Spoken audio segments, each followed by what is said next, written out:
Hello दोस्तों, आज हम बात करेंगे किस्सा सुहागरात का। सुहागरात के लिए जितना एक्साइटमेंट लड़कों को होता है उससे ज़्यादा लड़की को होता है।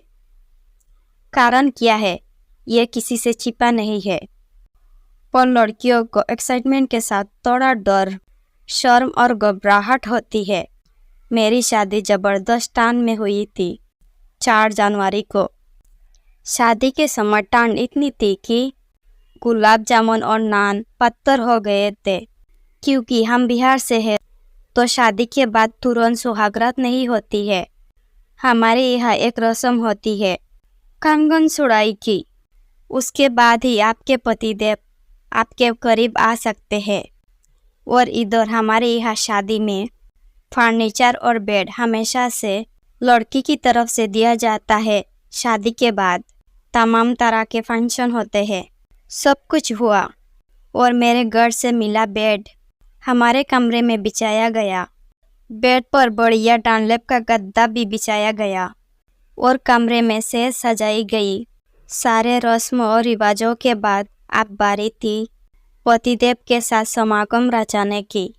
जैसे ही हम कमरे में आए उस समय रात के 10 बज रहे थे और घर में सन्नाटा छा गया था। एक सुई भी गिरती आवाज़ पूरे घर में आती। कमरे में घुसते ही जैसे मैं पतिदेव के करीब गई, अजीब सी चिबड़ चिबड़ की आवाज़ आई। जब हमने देखा तो गद्दे पर से पत्ती भी नहीं हटी थी उससे और वो जोर जोर से आवाज़ कर रही थी। पूरी रात हमने वही सोच के सिर्फ लेट के बिता दी कि बाहर आवाज़ आएगी तो लोग क्या सोचेंगे। लेकिन ज़्यादा देर तक रहा नहीं गया और 3 बजे हमने भी सोचा आप सब सो गए होंगे, चलो करते हैं।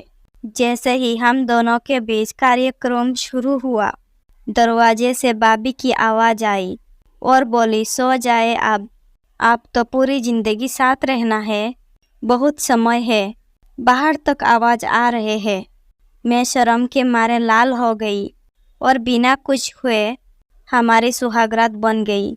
सुबह उठे तो दरवाज़ा खुलते भाभी सामने खड़ी थी और मुस्कुराते हुए मुझे देख रही थी। मैंने भी उन्हें मुस्कुराते हुए देखा और मन में सोचने लगी कि जिसके लिए ये मुस्कुरा कर देख रही है वो तो कुछ हुआ ही नहीं है। और ऐसी